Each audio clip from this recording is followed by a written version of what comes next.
மத்திய கிழக்கில் தீவிரமடையும் போர், இலங்கைக்கு கட்டார் வழங்கியுள்ள நற்செய்தி.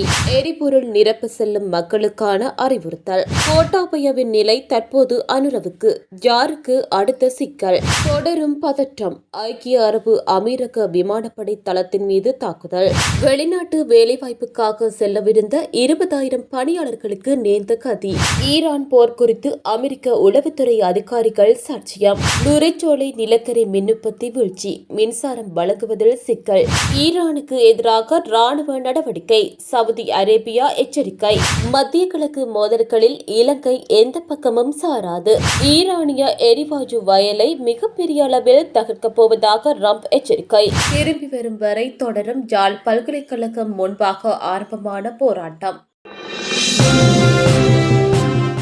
மத்திய கிழக்கில் தீவிரமடையும் போர், இலங்கைக்கு கட்டார் வழங்கியுள்ள நற்செய்தி. கட்டார் நாட்டு ஆமீர் Sheikh Tamim bin Hamad Al தானிக்கும் ஜனாதிபதி அனுரகுமார திசாநாயக்கவுக்கும் இடையில் விசேட தொலைபேசி உரையாடல் ஒன்று இடம்பெற்றது. இந்த கலந்துரையாடலின் ஆரம்பத்தில் கட்டாரில் தற்போது நிலவும் நிலைமைகள் குறித்து ஜனாதிபதி தகவல் கேட்டறிந்துள்ளார். கட்டார் மற்றும் பிராந்தியத்தின் ஏனைய நாடுகள் மீது மேற்கொள்ளப்பட்டு வரும் தாக்குதல்களுக்கு மத்தியில் இலங்கையின் ஒற்றுமையையும் ஆதரவையும் அவர் இதன்போது ஜனாதிபதி வெளிப்படுத்தினார். இதற்கு பதிலளித்த கட்டார் அமீர் அங்கு வசிக்கும் இலங்கையர்களின் பாதுகாப்பு மற்றும் நல்வாழ்வு குறித்து ஜனாதிபதிக்கு உறுதியளித்தார். கட்டார் எல்லைக்குள் வசிக்கும் அனைத்து தரப்பினரினதும் பாதுகாப்பில் அரசு மிகுந்த அக்கறையுடனும் கவனத்துடனும் செயல்படுவதாக அவர் தெரிவித்துள்ளார். தற்போதைய பதற்ற நிலை மற்றும் அதன் காரணமாக எரிசக்தி துறை மற்றும் விநியோக சங்கிலிகளில் ஏற்பட்டுள்ள நேரடி தாக்கங்கள் குறித்தும் இரு தலைவர்களும் கலந்துரையாடியுள்ளனர். இத்தகைய சவால்களை சர்வதேச ஒருங்கிணைப்பு மற்றும்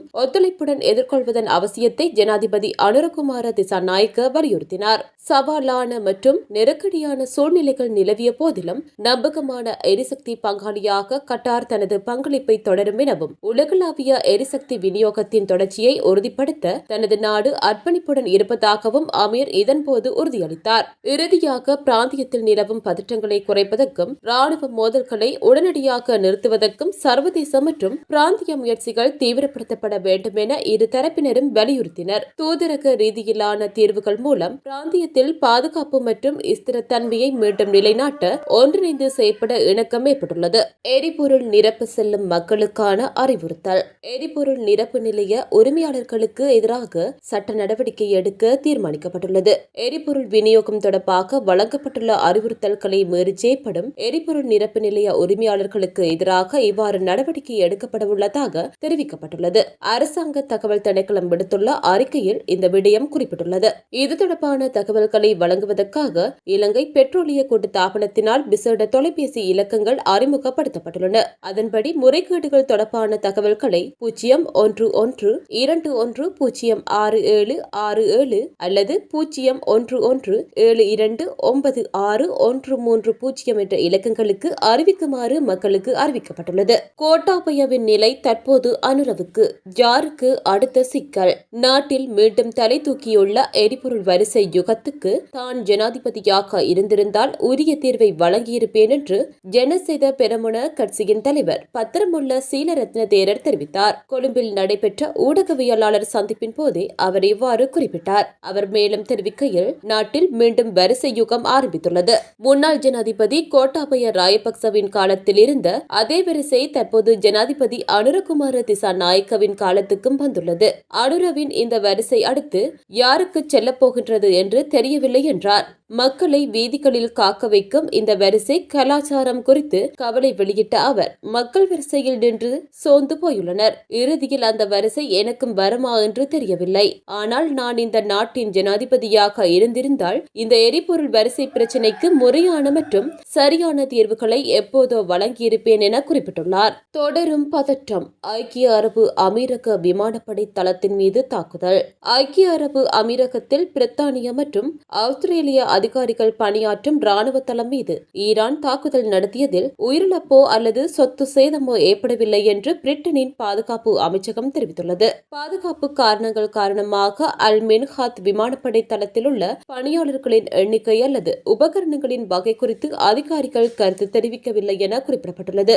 2024 மார்ச் மாதம் துபாய்க்கு தெற்கேயுள்ள தளத்தில் இங்கிலாந்தின் நிரந்தர ராணுவ வசதியான டொனெலி லைன்ஸை இளவரசி ரோயல் அதிகாரப்பூர்வமாக முன்னதாக திறந்து வைத்தார். அப்போது வெளியிடப்பட்ட RIF அறிவிப்பில் இந்த புதிய வசதியில் பிரித்தானிய துருப்புகளுக்கான தங்குமிடம் மற்றும் ஏனைய வசதிகள் இடம்பெறும் என்று கூறப்பட்டது. ஒரு நாடாளுமன்ற அறிக்கையின்படி ஆஸ்திரேலியா 2003 முதல் அந்த தளத்தில் தனது இருப்பை தக்கவைத்துள்ளது. தங்களது பணியாளர்களும் பாதுகாப்பாக உள்ளனர், ஆனால் சில சொத்து சேதங்கள் ஏற்பட்டுள்ளதாக பிரதமர் அந்தோனி அல்பானீஸ் கூறியுள்ளார். வெளிநாட்டு வேலைவாய்ப்புக்காக செல்லவிருந்த 20,000 பணியாளர்களுக்கு நேர்ந்த கதி. மத்திய கிழக்கில் ஏற்பட்டிருக்கும் போர் சூழலினால் புலம்பெயர் தொழிலுக்காக செல்லவிருந்த 20,000 இலங்கையர்கள் பல அசௌகரியங்களுக்கு முகம் கொடுத்துள்ளனர் என அனுமதி பத்திரம் பெற்ற வெளிநாட்டு வேலைவாய்ப்பு நிறுவனங்களின் சங்கம் தெரிவித்துள்ளது.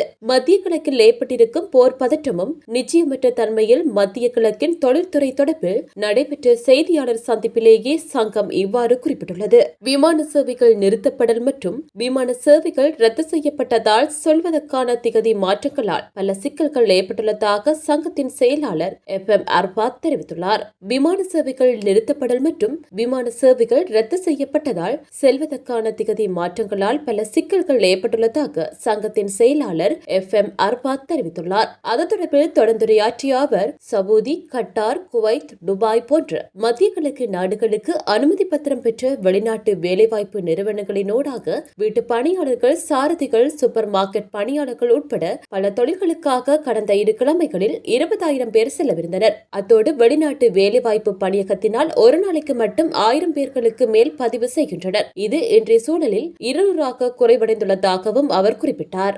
ஈரான் போர் குறித்து அமெரிக்க உளவுத்துறை அதிகாரிகள் சாட்சியம். அமெரிக்காவின் தேசிய உளவுத்துறை அதிகாரிகள் ஈரான் போர் மற்றும் அது தொடர்பான உள்நாட்டு பாதுகாப்பு அச்சுறுத்தல்கள் குறித்து நாடாளுமன்ற குழுவின் முன் நேரில் ஆஜராகி விளக்கம் அளிக்க உள்ளனர். இது குறித்து ராய்ட்டர்ஸ் வெளியிட்டுள்ள செய்தியில் மேலும் குறிப்பிட்டுள்ளதாவது, ஜனாதிபதி டொனால்ட் ட்ரம்ப் நிர்வாகத்தின் முக்கிய பாதுகாப்பு அதிகாரிகளான தேசிய உளவுத்துறை இயக்குனர் துளசி கப்பார்ட் மற்றும் CIA இயக்குனர் ஜான் ராட்க்ளிஃப் ஆகியோர் ஈரான் போர் தொடங்கி 3 வாரங்கள் நிறைவடையும் நிலையில் செனட் சபையின் உளவுத்துறை குழு முன் சாட்சியம் அளிக்க உள்ளனர். குறிப்பாக ஈரான் போரின் தற்போதைய நிலை, அமெரிக்க வீரர்களின் பாதுகாப்பு மற்றும் இந்த மோதலால் ஏற்படக்கூடிய உலகளாவிய எரிசக்தி நெருக்கடி குறித்து செனட்டர்கள் அவர்களிடம் அடுக்கடுக்கான கேள்விகளை எழுப்புவார்கள் என எதிர்பார்க்கப்படுகிறது. இந்த போர் அமெரிக்க வரி செலுத்துவோரின் பில்லியன் கணக்கான டாலர்களை செலவழித்து வருவதால் இது குறித்த வெளிப்படையான தகவல்கள் தங்களுக்கு வழங்கப்பட வேண்டும் என்று ஜனநாயக கட்சியினர் வலியுறுத்தி வருகின்றனர். இந்த விசாரணையில் மிக முக்கியமான விவாத பொருளாக இருப்பது தேசிய பயங்கரவாத தடுப்பு மையத்தின் இயக்குனர் ஜோ கென்ட் அண்மையில் தனது பதவியை ராஜினாமா செய்ததுதான். ஈரானால் அமெரிக்காவுக்கு உடனடி அச்சுறுத்தல் இல்லை என்றும் இஸ்ரேலின் அழுத்தத்தாலேயே இந்த போர் தொடங்கப்பட்டது என்றும் அவர் குற்றம் சாட்டியுள்ளார். யோகெண்டின் இந்த அதிரடி முறைப்பாடு குறித்து உளவுத்துறை அதிகாரிகள் விளக்கமளிக்க வேண்டிய கட்டாயத்தில் உள்ளனர். மேலும் ஈரானில் உள்ள ஒரு தொடக்க பாடசாலை மீது தவறுதலாக ஏவுகணை வீசப்பட்டதில் 165க்கும் மேற்பட்டோர் உயிரிழந்த சம்பவத்துக்கும் காலாவதியான உளவு தகவல்களே காரணம் என்று கூறப்படுவதால் இது குறித்தும் அதிகாரிகள் கடுமையான விசாரணைக்கு உள்ளாக்கப்படுவார்கள் என தெரிகிறது. நுரைச்சோலை நிலக்கரி மின் உற்பத்தி வீழ்ச்சி. மின்சாரம் வழங்குவதில் சிக்கல். தரம் குறைந்த நிலக்கரி பயன்பாடு காரணமாக நுரைச்சோலை மின் உற்பத்தி நிலையத்தின் உற்பத்தி திறன் பெருமளவு வீழ்ச்சியடைந்துள்ளதாக அண்மை காலமாக கடும் விமர்சனங்கள் எழுந்துள்ளது. இந்நிலையில் நிலக்கரி மூலமான மின் உற்பத்தி திறன் குறைந்துள்ளதை உறுதிப்படுத்தும் விதமாக இலங்கை மத்திய வங்கி தனது தினசரி பொருளாதார தரவுகள் தொடர்பான அறிக்கையை வெளியிட்டுள்ளது. அந்த தரவுகளுக்கு அமைய கடந்த சில வாரங்களில் நிலக்கரி மின் உற்பத்தியில் பாரிய சரிவு ஏற்பட்டுள்ளதாக குறிப்பிடப்பட்டுள்ளது. கடந்த 3ஆம் தேதி நிலக்கரி மூலம் 34.2 கிகாவாட் மின்சாரம் தேசிய மின் கட்டமைப்பில் சேர்க்கப்பட்டிருந்தது. நேற்று முன்தின நிலவரத்துக்கு அமைய அந்த அளவு 26.2 கிகாவாட் வரை கணிசமாக குறைந்துள்ளது. நிலக்கரி மின் உற்பத்தி வீழ்ச்சியடைந்துள்ள நிலையில் நாட்டின் மின் தேவையை பூர்த்தி செய்ய டீசல் மின் உற்பத்தி நிலையங்கள் அதிக அளவில் பயன்படுத்தப்பட்டு வருகின்றன.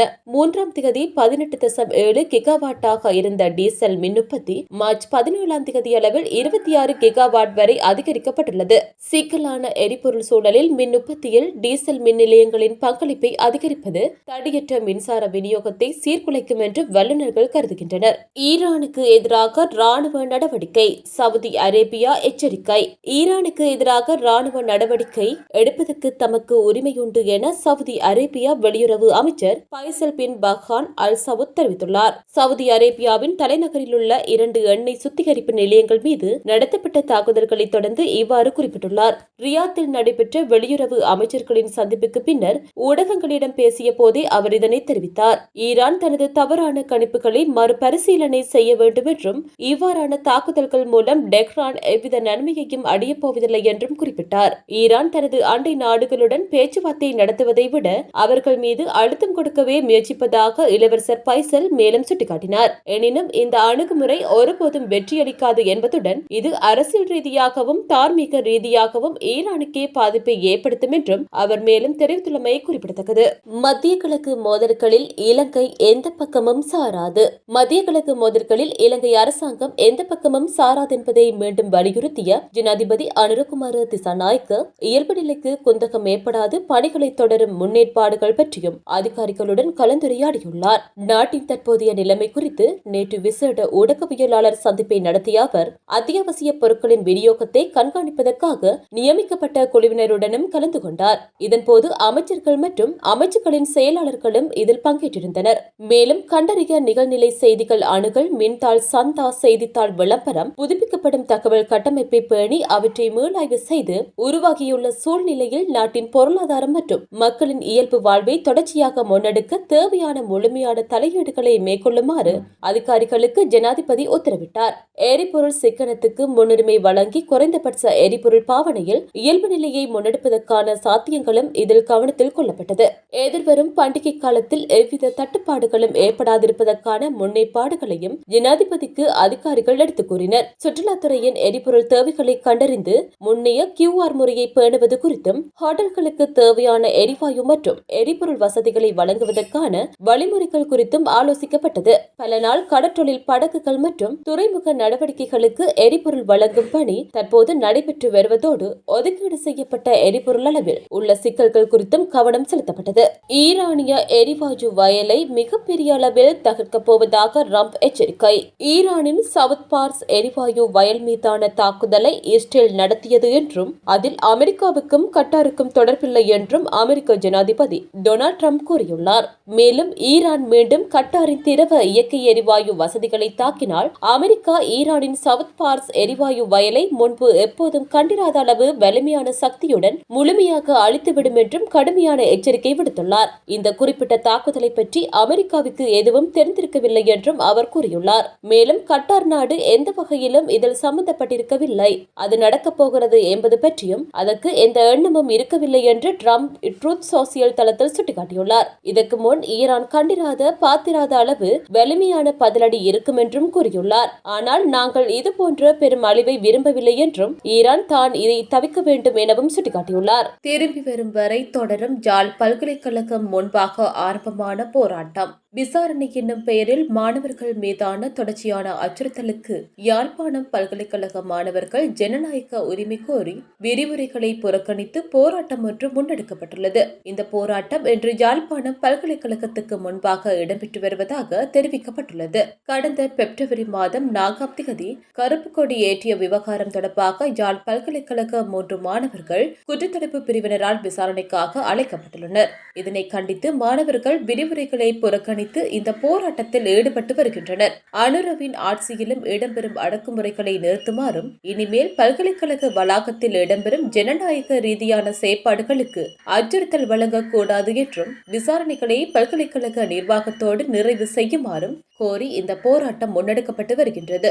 விசாரணைகளுக்காக மாணவர்கள் சென்றுள்ள நிலையில் அவர்கள் திரும்பி வரும் வரை தொடர்ச்சியாக போராட்டத்தில் ஈடுபடவுள்ளதாக போராட்டத்தில் ஈடுபடுகின்ற மாணவர்கள் தெரிவித்தனர். யாழ்ப்பாண பல்கலைக்கழகத்தின் வாயிலும் மாணவர்களால் மூடப்பட்டுள்ளதாகவும் தெரிவிக்கப்பட்டுள்ளது.